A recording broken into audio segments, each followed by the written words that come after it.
Hey everybody. So with Weiss being a game with millions of different sets and deck varieties, it can be really hard for beginners to learn where to start playing. So with this video, I made a bunch of decks that I believe are not only good for beginners, but have a very simple and basic, straightforward game plan, and they're powerful enough to give you decent results when you play them. So you can pick them up, play them, have a good time. I tried to keep these budget. Uh, Budget in Weiss is a subjective term. The older you get, the more you spend. But these are fairly new, so you can pick up most of the cards for cheap at your locals or on TCG Player. But all these decks will be in the description, links to them, so you can just go there, copy them, start playing. So starting us off is one of, if not the best decks in the current format, 12 Standby Quints. Even though this deck just got hit again on the restriction list, doesn't really hurt the deck all that much. You lose a tiny bit of deck speed, but it can be brought up with other cards that are being changed now that the restriction is about to take effect before the latest BSF.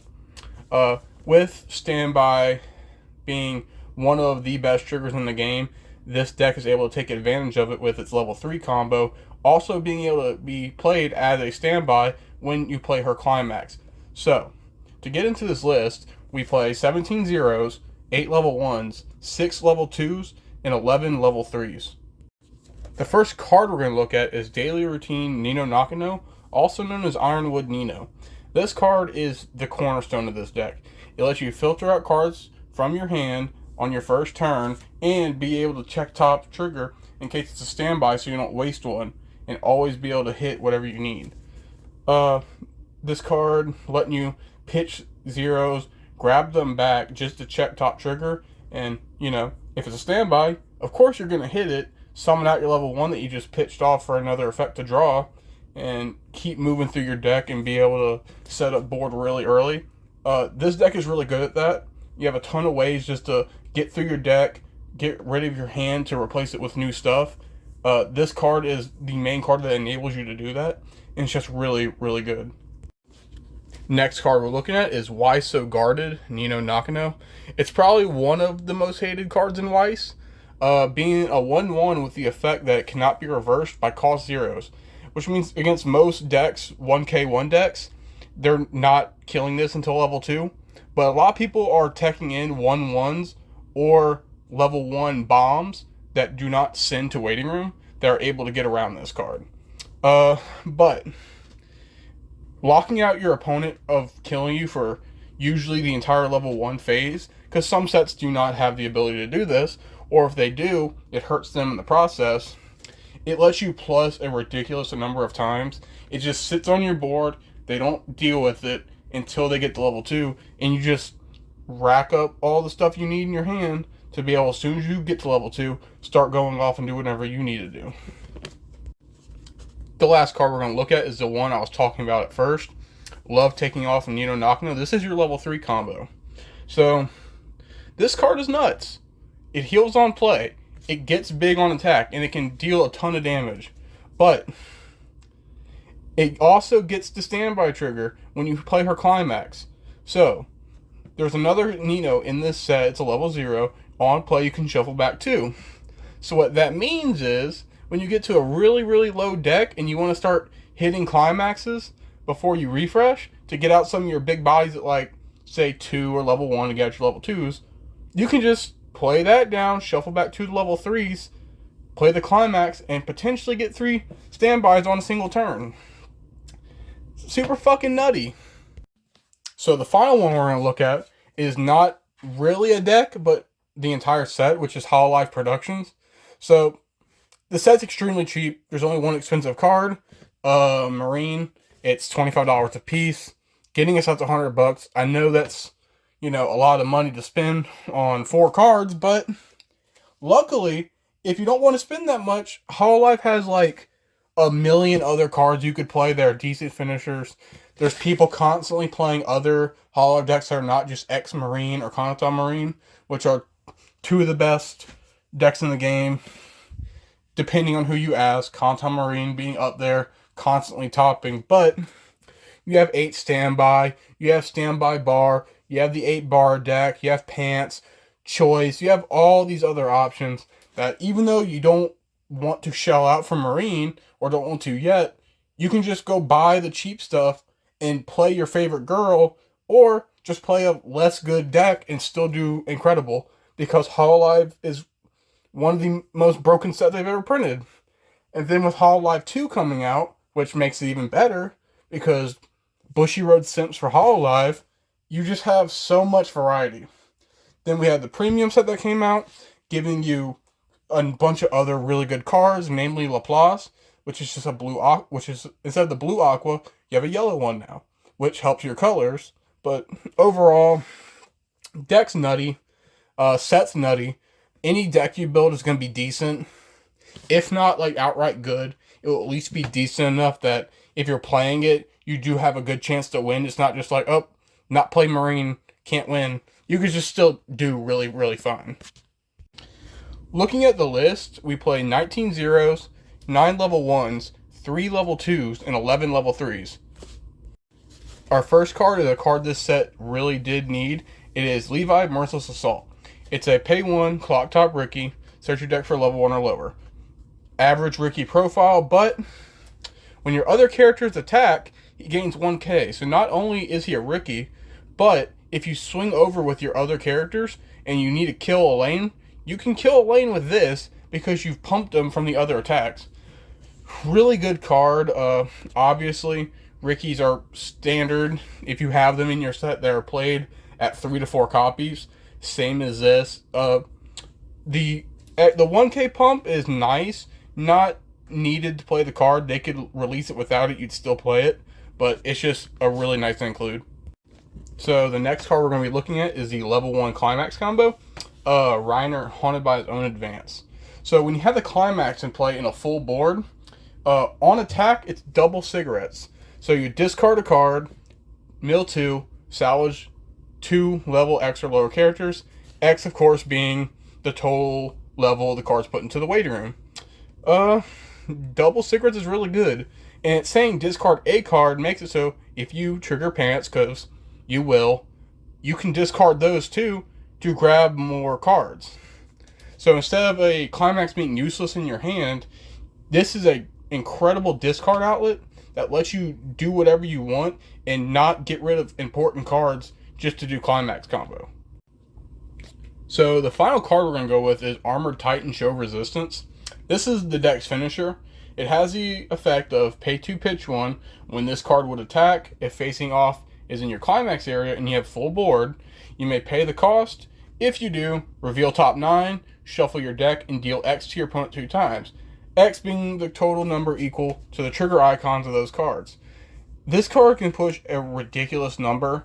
It has incredible scaling, but you do want to try to control this to not say, haha, funny, swing 7, you know. As cute as that would be, you have a greater chance of getting canceled, but if you're hitting 3 to 4 on this, that's 4 2 times, that's 3 2 times, that's a lot of damage. And if your opponent's in a bad deck state or not as compressed as they should be, this can easily just wipe them out from the game. So the next deck we're going to look at is one of my favorites. It's 8-bar Kobayashi's Dragon Maid. So this deck is one of my favorites because it is just so easy to play. This is one of the most turn off your brain, do the funny haha decks ever. All you need to do is play the cards, play the bar, keep going, and once you hit level 3, just try Borderoo, pay 9 stock total, and do the funny. That's all you need to do. This deck does everything it needs to. Kobayashi got an insane level 1 package with a lot of tools to help you loop it and keep going with it, and we'll show some of those off. But for this list, we play 27 level 0s, 6 level 1s, 3 level 2s, and 6 level 3s.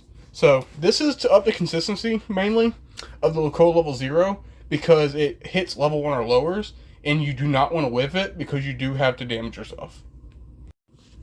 For the first card we're going to be talking about is Swimsuit Kobayashi. This card is also known as Pika. It's one of the most crucial parts of this deck strategy, and gives the deck the ability to loop its level 1.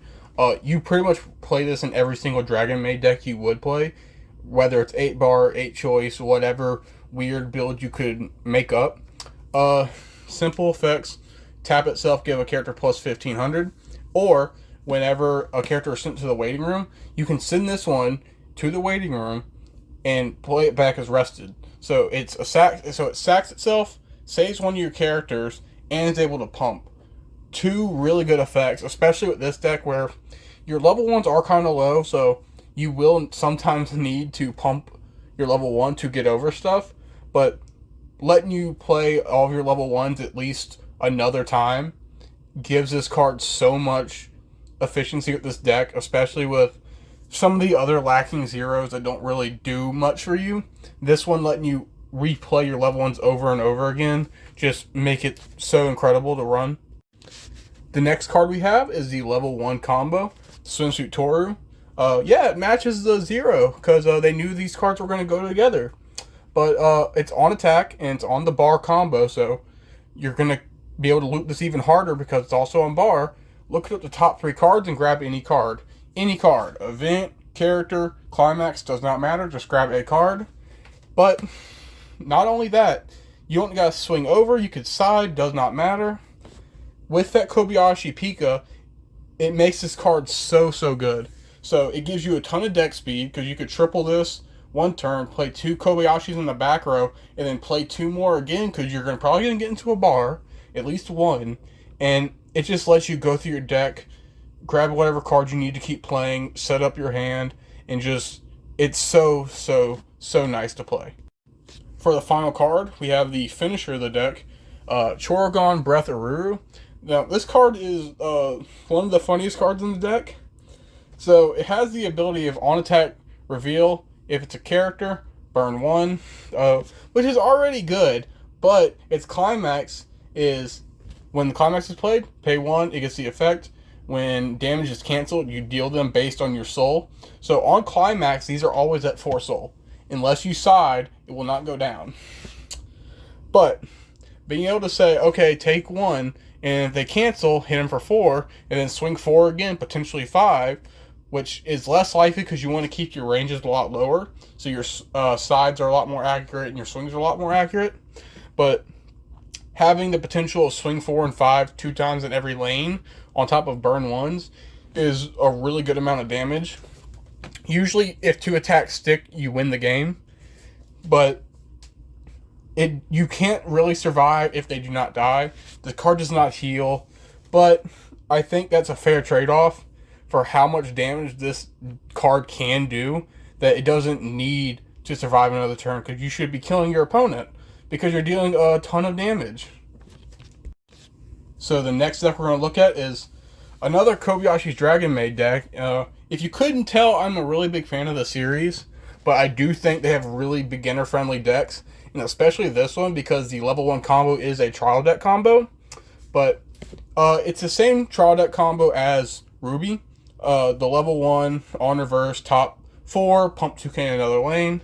But this one can also really well take advantage of that Kobayashi Pika that we did talk about, because it needs to swing over stuff, and the pump 15 and being able to play itself again means you can loop it even more, which is hard for other combos of this nature to do, because all it does is go through your deck. It's harder to get into other copies of itself. Not with that Kobayashi Pika. But anyway, for the list, 21 level 0s, 12 level 1s, 3 level 2s, and 6 level 3s. Same kind of ratios where you want level 1s and lower to be higher so you can hit your Lukoa, because that's sort of your main level 0 advantage, is trying to hit off of that to get cards in your hand and mill through your deck. So the first card we're going to look at is mainly ran in this deck because it's 2 good effects, but it's better specifically in this deck than in the 8-bar deck or in the other decks. It's really to help with the level 1 combo. It's a Toru that's a flicker and a 2k pump on placement. So this card in combination with the Kobayashi Pika make it so later in the game you actually are able to do your level 1 combo and not just get locked out of it at a certain point. Card gets really big because you have 3-5 with Kobayashi Pika in this card, and then on reverse it can be pumped by other stuff. You have other cards that pump in this that you'll see if you were to build the deck. but this one being notable because flicker already being a good effect gets around certain cards that have lingering effects. Meliodas from the first set of Seven Deadly Sins, namely, if you were to flicker that, if they didn't have the hexproof on board, which they usually do, but you can catch them when they don't, helps you to prevent damage on that lane. But flicker, generally good effect, gets rid of markers, gets rid of lingering effects, but the pump 2K is mainly the reason we play it. So, the next card we're going to look at is the level 1 combo. The Trident Toru, it's on reverse, 7-5, check up 4, grab a character, pump 2K in another lane. Now, on reverse is pretty bad, especially with Quince, because it cannot be reversed by cost 0. But, with other decks that are 1K1s, which are always going to be around, namely Hololive, because Hololive will never leave. Please, I wish it did. But this card doesn't have the restriction that most others have, where they can't contest boards. Between the flicker we just covered and the Pika, you should be able to hit 10, 11, sometimes with the 12 with this very easily, with minimal investment. And it's so consistent that this deck doesn't really care about, okay, you have a card that walled up at 1, like MTI. Anyway, I'm just going to swing over it to a range you can't back up over. Card's really good. Good way to mill through your deck, and with Pika, again, you can combo with it and do it again the next turn. In this deck, you do play an event to be able to get into your climaxes, because unlike Bar, you don't trigger choice and it goes back to your hand. So you do have a harder time getting to climaxes in this deck.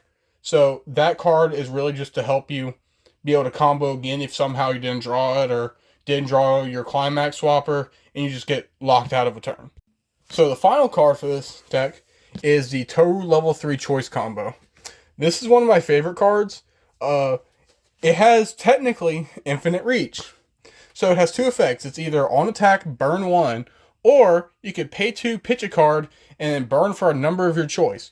Which means technically you can swing for infinite damage.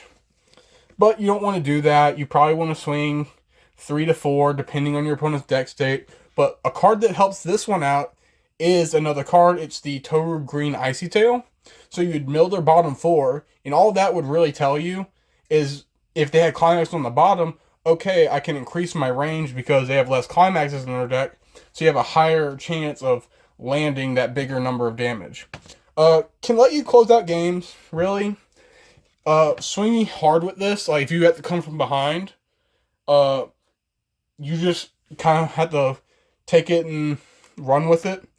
You will fall to luck in that if you're just way behind, you have to deal a ton of damage, because it deals 1 instance and then attack. It's not like a Rue where you can push someone from mid-2 to death if 2 attacks land, because you also have the burn ones on attack. But card's still good. I still like it. I've seen some people play around, though, with the Bar level 1 and the Choice top end, or the Choice level 1 and the Bar top end. But I think if you're going to play Bar or Choice, you just play them together. The triggers complement themselves, because this one needs a lot of resources. So it needs a lot of hand and a lot of stock to be able to do all the stuff together. And 8 choice really just helps you maintain hand and stock during the game when you constantly have to pay out for other effects. So the final one we're going to look at is not really a deck, but the entire set, which is Hololive Productions. So the set's extremely cheap. There's only one expensive card, Marine. It's $25 a piece, getting us up to $100. I know that's, a lot of money to spend on 4 cards, but luckily, if you don't want to spend that much, Hololive has like a million other cards you could play that are decent finishers. There's people constantly playing other Hololive decks that are not just X-Marine or Kanata Marine, which are 2 of the best decks in the game, depending on who you ask. Kanata Marine being up there, constantly topping, but you have 8 standby, you have standby Bar, you have the 8 Bar deck, you have Pants, Choice, you have all these other options that even though you don't want to shell out for Marine, or don't want to yet, you can just go buy the cheap stuff and play your favorite girl, or just play a less good deck and still do incredible, because Hololive is one of the most broken sets they've ever printed. And then with Hololive 2 coming out, which makes it even better, because Bushiroad Simps for Hololive, you just have so much variety. Then we had the premium set that came out, giving you a bunch of other really good cards, namely Laplace, which is just a blue aqua, which is, instead of the blue aqua, you have a yellow one now, which helps your colors. But overall, deck's nutty, set's nutty. Any deck you build is going to be decent. If not like outright good, it will at least be decent enough that if you're playing it, you do have a good chance to win. It's not just like, oh, not play Marine, can't win. You could just still do really, really fine. So that's going to be it. If you see any more decks that you think are good for beginners, or anything you thought I glanced over, missed, didn't talk about, I'd love if you could put that in the description. I'd love to hear about it. I want to keep making videos like this, like the top fives, or just random stuff about Weiss that's not just deck profiles or gameplay. And this is my first attempt at it. I got some more stuff in the works, but this is the first thing that I made. I'd love to hear what you thought about it. Anyways, like and subscribe if you enjoyed the video. And that's it. See ya.